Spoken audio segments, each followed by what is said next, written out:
इन्नल हम्दलिल्लाहि नहमदुहु व नस्तईनुहु व नस्तगफिरुहु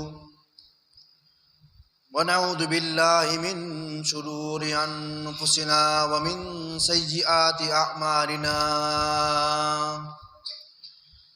मन यहदिहिल्लाहु फला मुज़िल्ल लहु व मन युज़लिल फला हादिय लहु व अशहदु अल्ला इलाहा इल्लल्लाहु वहदहु ला शरीका लहु व अशहदु अन्ना मुहम्मदन अब्दुहु व रसूलुहु। अल्लाहुम्मा सल्लि अला मुहम्मदिन व अला आलि मुहम्मद कमा सल्लैता अला इब्राहीम व अला आलि इब्राहीम इन्नका हमीदुम मजीद। अल्लाहुम्मा बारिक अला मुहम्मदिन व अला आलि मुहम्मद कमा बारकता अला इब्राहीम व अला आलि इब्राहीम इन्नका हमीदुम मजीद।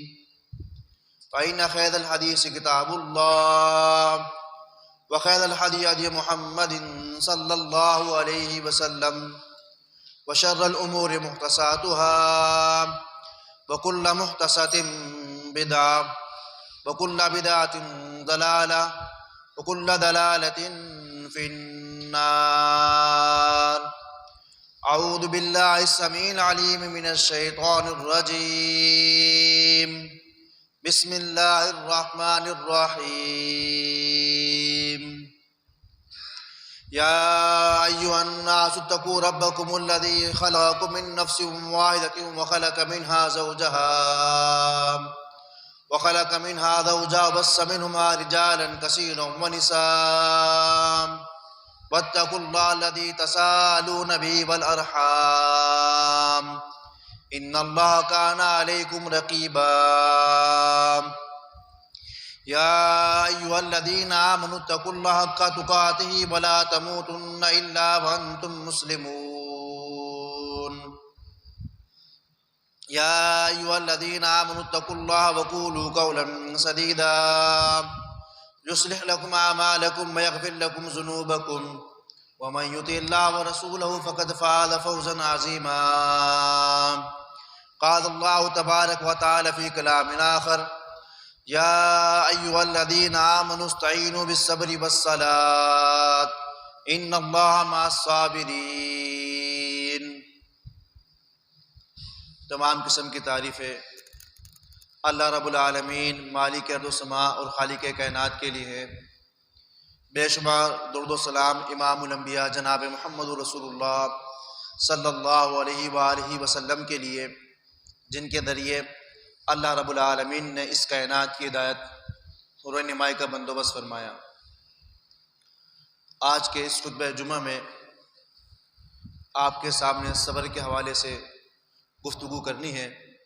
दुआ करें कि अल्लाह रब्बुल आलमीन मुझे कुरान और हदीस के मुताबिक बयान करने के बाद मुझे भी और आपको भी उस पर अमल करने की तौफीक अता फरमाए। सब्र का लुग़वी माना है रोकना, बंद करना।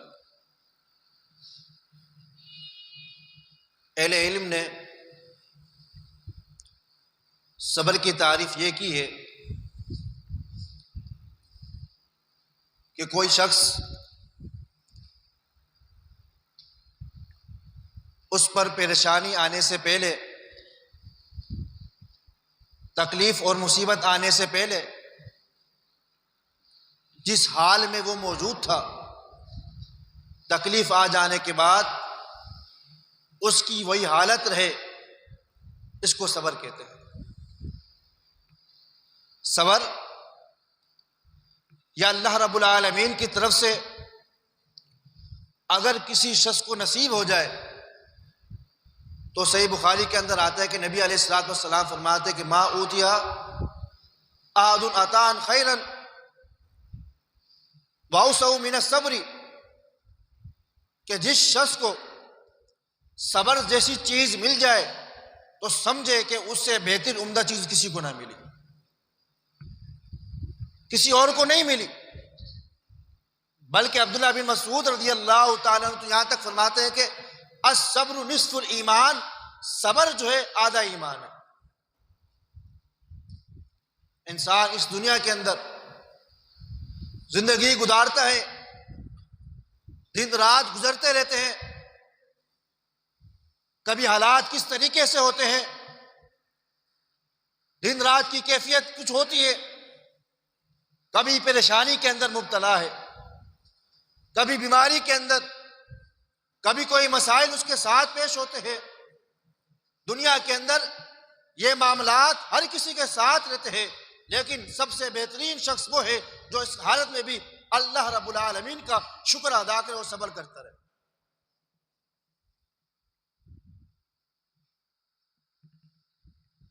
दुनिया के अंदर मोमिन का मामला कितना अजीब है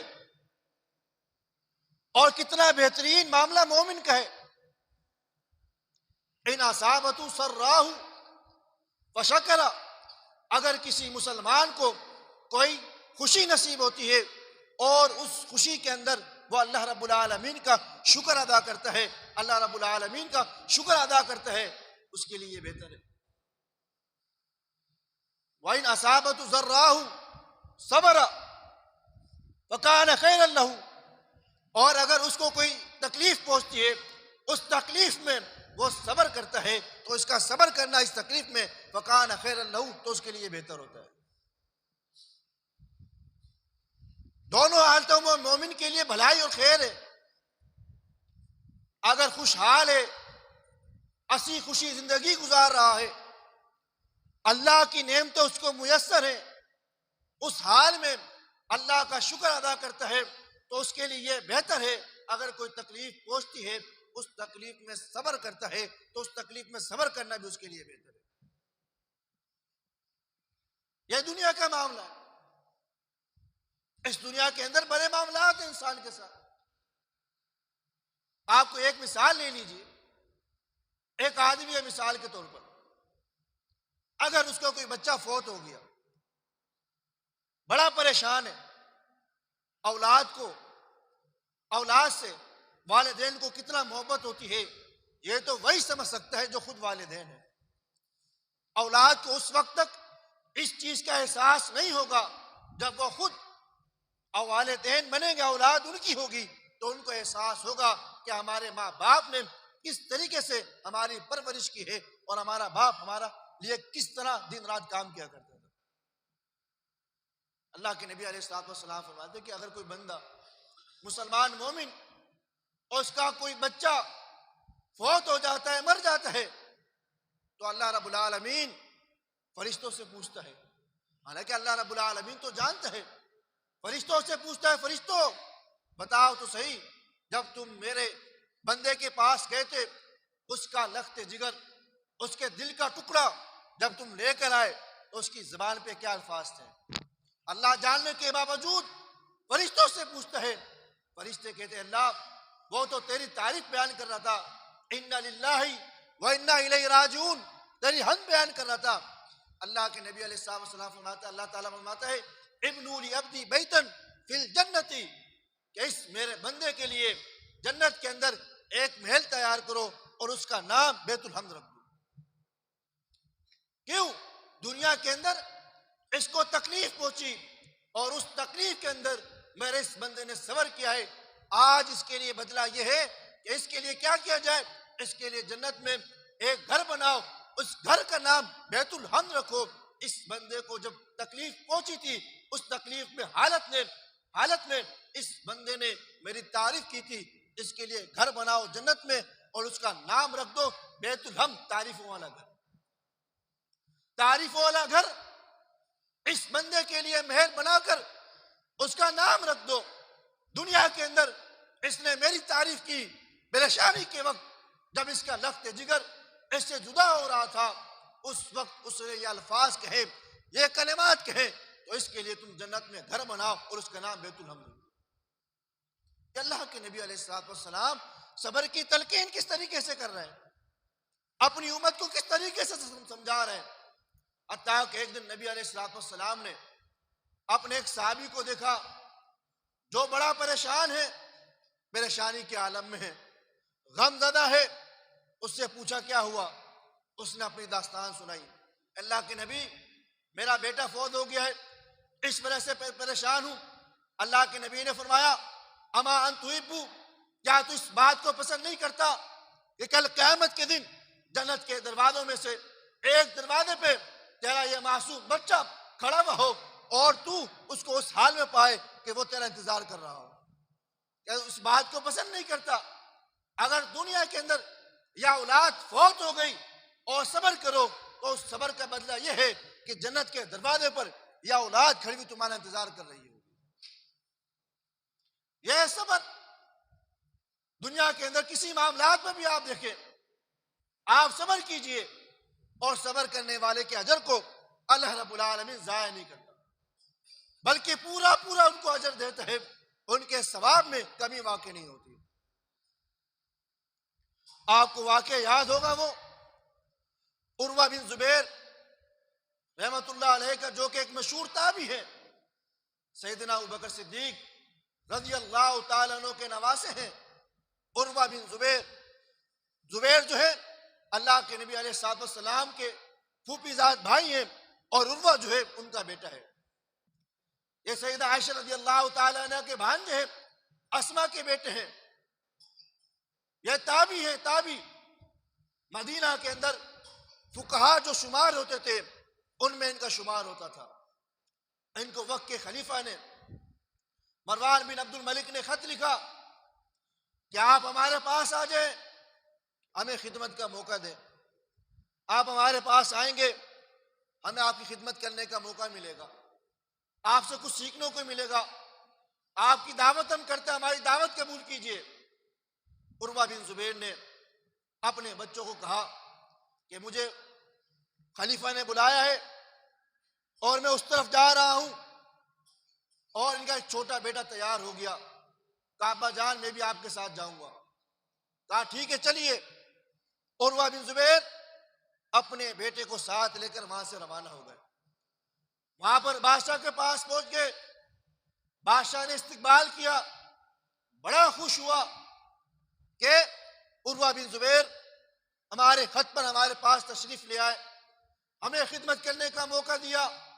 यह तो बड़े मुहद्दिस है, बड़े फकीह है, बहुत कुछ सीखने को इनसे मिलेगा। अपने पास जब देखा बड़े खुश हुए, अपने पास तख्त पर बिठाया। उनके साथ जो बच्चा था वो बैठ नहीं रहा था, बल्कि इधर उधर जा रहा था। बादशाह ने अंदाजा लगा लिया ये बच्चा जो है ये घूमना फिरना चाहता है, इसको जरा आज़ाद कर दो, इसको छोड़ दो। अपने गुलाम से कहा पीछे इसको घोड़ों का स्तंभल है, वहां पर ले जाओ, ये बच्चा वहां खेलता रहेगा और उसके बराबर में एक झील है, उससे लुत्फ अंदोज होता रहेगा। अब बादशाह बैठे हुए हैं, उर्वा बिन ज़ुबैर रहमतुल्लाह अलैह वो भी मौजूद है, गुफ्तगू चल रही है, आपस में बातें कर रहे हैं।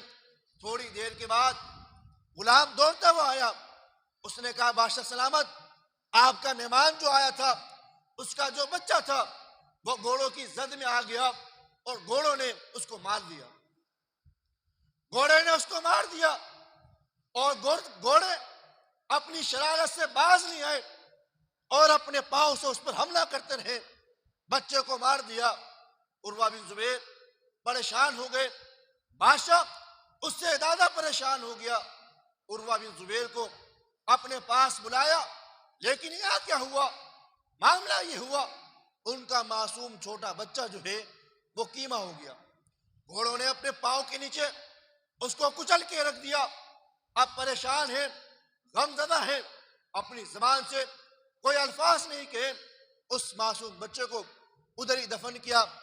बादशाह भी परेशान है। उर्वा बिन ज़ुबैर अपने इस छोटे बच्चे से बड़ी मोहब्बत किया करते थे, बहुत प्यार किया करते थे। किस तरीके से अपने साथ इसको लेकर आए थे। आज बच्चा जो है दुनिया से चला गया, दुनिया से चला गया, जबान से कोई शिकवा गिला नहीं, परेशानी के आलम में है। इसी असना के अंदर उनके पांव पिंडली की तरफ से खून जारी हो गया। बादशाह और परेशान हो गया, यह क्या हुआ, अभी तो बच्चे का मामला, उसमें सुकून नहीं आया, यह जख्म निकल गया। बादशाह ने जो अतिब्बा थे उन सबको बुलाया और कहा कि देखिए उर्वा बिन जुबैर हमारे मेहमान हैं, इनके पाँव में जख्म कैसा है? बादशाह ने एक कमरा उनके लिए मखसूस कर दिया और उस कमरे के अंदर उनको रख दिया। अतिब्बा आते, उनका चेक करते, उनका मुआयना करते, उनको दवाई देते। कुछ दिनों के बाद अतिब्बा ने कहा कि इसके अंदर कैंसर हो गया है, इस पाँव को काटना होगा। अगर इस पाँव को काटा ना गया, ये जहर पूरे जिस्म में फैल जाएगा, बहुत परेशानी होगी। बादशाह और परेशान हो गया, अब क्या किया जाए? उर्वा बिन जुबैर को जब पता चला कि पाँव काटा जाएगा, उसने कहा ठीक है, अगर ऐसा मसला है, जहर पूरे जिस्म में फैलने के लगा है, तो पाँव को काट दीजिए। डॉक्टर ने कहा, अतिब्बा ने, ठीक है, मैं कल फिर आऊंगा। अगला दिन हुआ, अपने औजार को लेकर आया और साथ ही में एक शीशे की बोतल लेकर आया और उर्वा बिन जुबैर से कहा, ये बोतल ये ले लीजिए और इसको पीजिए। उर्वा बिन जुबैर ने कहा, इस बोतल में क्या है? कहा, इस बोतल में शराब है, आप शराब पी लेंगे, आप मदहोश हो जाएंगे, आपके पाँव को काटा जाएगा, आपको दर्द का एहसास ज्यादा नहीं होगा। उसने कहा, ये कैसे पी सकता हूं? ये तो शराब जो है ये हराम है, हराम मैं नहीं पी सकता, मैं हराम चीज करते। कहा, आप कैसे करूं? कहा, पी लीजिए, जख्म कम होगा। कहा, मैं नहीं पीता, तुम्हें पाँव काटने हैं, ठीक है, पाँव काटना है, पाँव काटना शुरू कर दीजिए, लेकिन दुनिया की तकलीफ मैं बर्दाश्त कर सकता हूं, आखिरत की तकलीफ को बर्दाश्त नहीं कर सकता। आपने पाँव काटना है, काट दीजिए। उस अतिब्बा ने पाँव काटना शुरू किया। पाँव किस तरीके से काटा? पहले पाँव से गोश्त को अलग किया गया, आने के साथ पाँव को काटा गया। इधर उर्वा बिन जुबैर आंखों में आंसू है, खून बह रहा है। जब पाँव काट दिया गया तो उबलते गर्म तेल के अंदर उस पाँव को डाला गया। उर्वा बिन जुबैर बेहोश हो गए। अब सुबह का वक्त है, बेहोश हो गए, पाँव कट गया, तकलीफ बर्दाश्त की, लेकिन हराम चीज का इर्तिकाब नहीं किया। कहा कि मैं शराब नहीं पी सकता, इसको अल्लाह ने हराम किया है। सुबह को बेहोश हो गए। शाम को जब होश आया, आँख खुली तो कहा, क्या हुआ? मेरा पाँव कहाँ है? उसको फेंक दिया या उसको दफन कर दिया? कहा कि नहीं, वो तो मौजूद है। कहा, मेरे पाँव को लेकर आओ। पाँव को लेकर आएंगे, अपने उस पाँव को अपने हाथ में उठाते हैं और कहते हैं, ए मेरे पाँव, तू जानता है, अल्लाह को गवाह बनाकर कहता हूं, जब तक तू मेरे जिस्म का हिस्सा था, कभी भी इस पाँव पे चलकर कभी भी मैंने कोई ऐसा काम नहीं किया जिससे मेरे रब की नाफरमानी हो।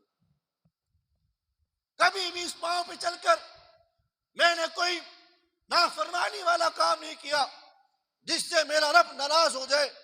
ए पाँव, तू मेरे जिस्म का हिस्सा था, लेकिन कभी चलकर मैंने तेरे पे गुनाह नहीं किया था, कभी चलकर मैंने तुझ पर गुनाह नहीं किया था। आज जरा रुक कर या मैं सोचूं, कौन सा जिस्म का ऐसा अज़ा है जिसके बारे में आप या मैं गवाही दे सकते हैं कि हमारे जिस्म के अज़ा जो है वो कभी अल्लाह की नाफरमानी ना की हो। हमारे हाथ, हमारे कान, हमारे होठ, हमारी ज़बान, हमारी जिस्म का कोई भी अज़ा ऐसा नहीं है जो अल्लाह ताला की नाफरमानी में मुब्तला ना हो। जिस्म का अज़ा अल्लाह ताला की नाफरमानी में है। उर्वा बिन जुबैर साथ ही में कहते हैं, आज जब से मैंने होश संभाला है, आज मेरी जिंदगी का पहला दिन है जिस दिन मैंने कुरान करीम की तिलावत नहीं की। आज जब से मैंने होश संभाला है, होश संभालने के बाद मुझे याद नहीं जिंदगी के किसी दिन में भी मैंने कभी तिलावत का, कुरान मजीद का नागा किया हो। आज ये दिन है जिसकी वजह से मेरी तिलावत का नागा हो गया है, और आज वही दिन है जो मेरी नमाज कज़ा हो गई है, तिलावत का नागा हो गया है। आज हम अपने आप पर जरा निगाह डालें, अपने ज़मीर से पूछें, अपने किरदार में झांक कर देखें कि जिंदगी के कितने दिन ऐसे गुजर जाते हैं। पूरा पूरा रमजान हम तिलावत करते रहते हैं, रमजान गुजर गया, पूरा साल गुजर जाता है, कुरान मजीद की तिलावत हम नहीं करते। और उर्वा बिन जुबैर क्या कह रहे हैं, इस हाल में भी क्या जिंदगी का मेरा पहला दिन है जिस दिन के अंदर आज मुझसे कुरान मजीद की तिलावत रह गई। आज ये पहला दिन है जब मेरे साथ ये मामला हुआ, मेरी नमाज कज़ा हो गई। उस वक्त बादशाह खलीफा मरवान बिन अब्दुल मलिक बहुत ज्यादा परेशान कि मैंने उर्वा बिन जुबैर को बुलाया और वो आए। बच्चा जो है उनका फौत हो गया, पाँव में जख्म बना, कैंसर हुआ, पाँव काटा गया, बड़े परेशान हैं। इसी कबीले के अंदर, इसी वक्त, उसी महफिल के अंदर जब खलीफा मरवान बिन अब्दुल मलिक सोच रहे थे, बनु अबस कबीले के कुछ लोग आ गए। ये शाम का बहुत बड़ा कबीला था, लोग आ गए। बादशाह से गुफ्तगू हो रही है। बादशाह के सामने एक नाबीना शख्स है जो बादशाह से मुखातिब है, बादशाह से बातें कर रहा है, बादशाह से मुखातिब है। बादशाह ने उससे पूछा, लग ऐसा रहा है जैसे कि आप कोई पढ़े लिखे शख्स हैं, कोई पढ़े लिखे शख्स मालूम हो रहे हैं। कहा, बादशाह, ए मुसलमानों के अमीर, ए अमीर मुमिनीन, आपको अपनी दास्तान में क्या सुनाऊं। यकीनन आप बिल्कुल सही कहते हैं, मैं पढ़ा लिखा शख्स हूं, अपने कबीले का सरदार था, पहले नाबीना नहीं था, अब मैं नाबीना हो गया हूं। कहा कि इसकी वजह क्या है, आखिर क्या मामला हुआ आपके साथ। कहा कि आपको मैं अपनी दास्तान क्या सुनाऊं, अपनी बीती क्या सुनाऊं, अपनी कहानी क्या सुनाऊं। जब सुनाने लगता हूं दिल फट जाता है, क्या सुनाऊं। बादशाह ने कहा, सुनाइए। कहा, उस वक्त मैं अपने खानदान का, अपने कबीले का अमीर तरीन शख्स था, अमीर तरीन शख्स था। मेरी जायदादें, मेरी औलाद, मेरी बीबियां, मेरे जानवर, मेरे ऊंट, मेरे बकरियां बहुत सारे थे। एक अरग मेरा एक मेल था, हंसी खुशी जिंदगी बसर कर रहा था, जिंदगी गुजार रहा था। इसी असना में रात के वक्त तेज जोरदार बारिश हुई, तूफानी बारिश, और पहाड़ ने मेरी तरफ रुख कर दिया पानी का। और पानी जब मेरे उस महल में पहुंचा, मेरा महल जो है वो डूब गया, मेरे बच्चे पानी में बह गए, बीबी मर गई, जानवर सारे फौत हो गए, मेरे हाथ कुछ ना आया। महल डूब गया, बीवी मर गई, बच्चे पानी में बह गए, सारी जायदाद माल तबाह हो गई। मेरे हाथ में सिर्फ एक मासूम दूध पीता बच्चा हाथ में आया, और सवारियों में से एक ऊंट मेरे हाथ आया, बाकी सारा माल मेरा तबाह बर्बाद हो गया, कोई चीज नहीं बची, सब कुछ बर्बाद हो गया। एक मासूम बच्चा, एक ऊंट मेरे पास था, पागलों की तरह मैं घूम रहा हूं, समझ नहीं आ रहा क्या करूं। इतनी परेशानी के आलम में एक दिन अपनी सवारी के साथ अपने मासूम बच्चे को गोद में उठाया हुआ है और जंगल की तरफ चल दिया। जंगल में जा रहा था, ऊंट अचानक भिड़क गया, भागने लगा। अपने उस मासूम छोटे बच्चे को उठाकर मैंने साथ में रखा, ऊंट को पकड़ने गया। पीछे से क्या देखता हूं, बच्चे की रोने की आवाज आई। बच्चा दारों कतार रोने लगा, उसकी चीखों पुकार की आवाज आई। पीछे मुड़ के क्या देखता हूं, भेड़िए ने मेरे बच्चे को अपने मुंह में लिया हुआ है। ऊंट को छोड़ा, भेड़िए की तरफ भागा, इतने में भेड़िए ने मेरे बच्चे का काम तमाम कर दिया, मेरे बच्चे को खा गया। मैं और परेशान हो गया, क्या करूं, आंखों के सामने अंधेरा, कुछ नजर नहीं आ रहा। एक बच्चा बचा था आखिरी, उसको भी भेड़िया खा गया, क्या करूं, सोच रहा हूं, परेशान हूं, आंखों के सामने अंधेरा है, कुछ नजर नहीं आ रहा। अपनी सवारी के पास पहुंचा, उस ऊंट ने लात मारी और मेरी दोनों आंखों की बिनाई चली गई। यह मेरी जिंदगी की कहानी है, कहां था मैं और कहां पहुंच गया। खलीफा मरवान ने कहा, इस शख्स को उर्वा बिन जुबैर के पास कमरे में ले जाओ, ताकि उर्वा बिन जुबैर इनकी दास्तान को सुने, इनकी कहानी सुने, इन पर जो गुजरी है वो सुने, ताकि उनको भी पता चले कि इस दुनिया के अंदर खाली मुसीबत ये नहीं, बल्कि इससे बड़े बड़े मामलात भी इंसान मुसीबत में गिरफ्तार हो सकता है। वो नाबीना शख्स, बनु अबिस कबीले का सरदार, उस कमरे में दाखिल हुआ। उनकी उर्वा बिन जुबैर की तीमारदारी की, इयादत की, उनसे पूछा, और पूछने के बाद फिर जब बात हुई, अपनी कहानी सुनाई। उस वक्त उर्वा बिन जुबैर ने अपने हाथों को आसमान की तरफ उठाकर अल्लाह ताला से दुआ की, अल्लाहुम्मा इन्नहु काना अल्लाह अतराफन, अल्लाह तूने जिस्म के चार अज़ा दो हाथ दो पाँव मुझे दिए, वो सलामत थे, उसमें से तूने एक ले लिया, तीन तो मेरे पास बाकी है। अल्लाह मैं तेरा शुक्र अदा करता हूँ। मेरे जिस्म के चार अज़ा जो है बड़े, दो पाँव दो हाथ तूने मुझे दिए, उनमें से अगर तूने एक पाँव ले लिया, बाकी तीन अज़ा मेरे पास है। अल्लाह मैं तेरा शुक्र अदा करता हूँ। और साथ में क्या कहते हैं, अल्लाह तूने मुझे चार बेटे अदा किए, उन चार बेटों में से अगर तूने एक बेटा ले लिया, तीन बेटे मेरे पास है। अल्लाह इस बात पर भी मैं तेरा शुक्र अदा करता हूँ। और साथ में ये अल्फाज कहे, अल्लाहुम्मा तालना अबलैतनी वाफैतनी, अल्लाह इस दुनिया के अंदर जब भी तूने मुझे आजमाया, मेरा इम्तिहान लिया, मैं इम्तिहान में कामयाब हुआ, तूने मुझे दुनिया के इम्तिहान में कभी नाकाम नहीं किया। यह इंसान उस वक्त जब पता चलता है जिसके ऊपर जो गुजरती है, लेकिन इस मौके पर अगर इंसान सब्र करे, अल्लाह रब्बुल आलमीन से अजर की उम्मीद रखे, अल्लाह रब्बुल आलमीन उसको बेशुमार नेकियों से नवाजेगा और उसके अजर को जाया नहीं करता। और साबिर इंसान, उसके लिए तीन निशानी है, तीन शराइत उसके अंदर होना जरूरी है। पहली चीज कि वो सब्र करे सिर्फ अल्लाह की रजा के लिए, अल्लाह की रजा के लिए सब्र करे। दूसरी चीज अपनी जबान पर कोई शिकवा ना करे। और तीसरी, जब उस पर कोई मुसीबत आए तो शुरू मुसीबत में सब्र करे। ऐसा ना हो रो पीट के बाद में तसल्ली हो जाए, उसके बाद कहे कि मैं साबिर हूं। नहीं नहीं, यह सब्र नहीं है। सब्र तो वो है जब इंसान को कोई मुसीबत पहुंचती है, उसी वक्त शुरू में सब्र करता है, यह साबिर है।